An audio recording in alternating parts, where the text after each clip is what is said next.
Cardi, you've had an incredible, I would say 2-3 years, but for me the highlight, other than this red carpet, was Canadian Music Week when I got to introduce you and giving you your award there. Man, how did that feel? Oh, that was awesome. That was, that was amazing. I think that was, I don't know, the timing of it.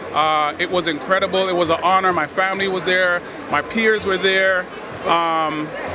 Yeah, man, that was definitely one of the highlights of this year. You know what I'm saying? It really felt good because, as you know, like, being able to get any type of recognition in this country is a feat.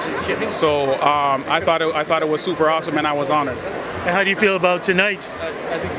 Tonight is, if I'm being completely honest, is massively overwhelming. Shout out to the Slaight family, shout out to Gary Slaight, and of course, to have this honor that's named after his father, that is literally one of the forefathers of the music industry within this country. It's not a small thing, it's not a small thing. And I saw Gary earlier, and he said, Cardi, my dad would truly be proud, and that meant a lot. I had to hold it together because I was like, you know what I mean? So, no, man, it's really something. And Rudy, I look around and I don't see a whole lot of my peers that I started, in this business with. So to be able to have a night like this, to be able to have, people celebrating me and all these other awesome people, like, it's really something. Last question, how do you feel about Maestro getting his honors, which will be happening at the Junos next year? So the irony, people don't know, but I was the first person that he told. Because he called me and he's like, listen, I wouldn't want anybody else except for you to do the honors that night. So it's gonna be a special night for me and him. And you got to remember, one of the first massive contests that I won within this country, him and B. Cool were one of the judges. So he's been like a big brother and a mentor to me since I was a little kid. And it's a literal full circle moment right now for me to get this, for him to get his Hall of Fame distinction. Like, it's amazing. You're amazing. Thank you so much for this interview, but thank you so much for letting me be part of the journey. No, I was going to say thank you for always being consistent, for always supporting, and for always being one of the most incredible journalists that our country has to offer. So I appreciate you. I love you, bro. Always love you. Thank you so much for doing this interview for me. How does it feel being on this red carpet? It's an amazing feeling, and it's truly an honor. Tell me something. Okay, you're walking the red carpet. There's a reason why you're being honored today, too. What is going on, please? Well, I'm the Chief Water Commissioner for Anishinaabe Nation, and I'm also partnered with the Dreamcatcher Foundation.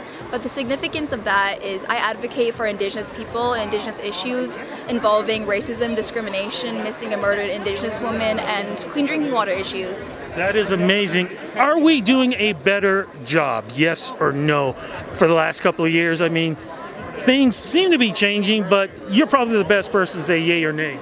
I do see a lot of improvement, but I would like to preface that it's within the young people that I see the most change and impact with.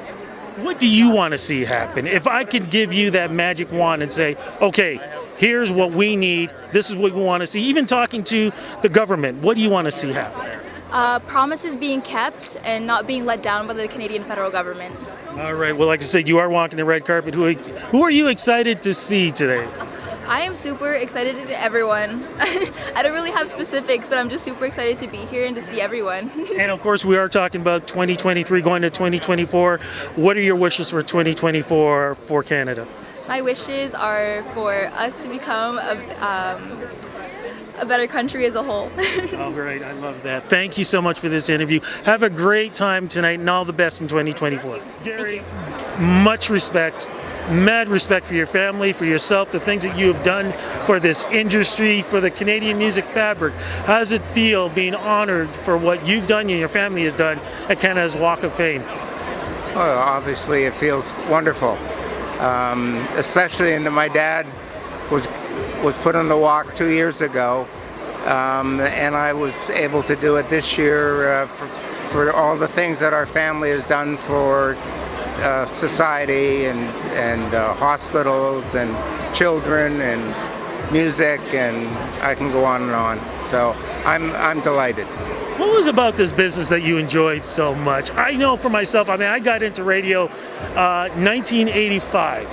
And I'm so glad I got in then because I got a chance to meet the old school and got to, learn over the years. But for you, what was it like? Because, man, I'm envious of what you guys did back then. Yeah, well, I didn't have it. It was my family business. It's my dad's business. So I went and worked at a record company for a couple of years and then went and worked at Q107 for my dad. And the rest kind of unfolded as it did. So. Why is it so important for you to be giving back the way you do? I mean, you could have just walked away, gone on an island, and have the longest vacation ever, but you keep giving back. It's not going to do us any good when we're gone. It's true. So. Very true. 2024, what are some plans? Do you have any? Just keep giving money away. And you do it extremely well. Look, I don't want to take up too much more of your time. Please have a good time tonight, but like I said, all the best in 2024 and mad respect for you and your family. Appreciate it.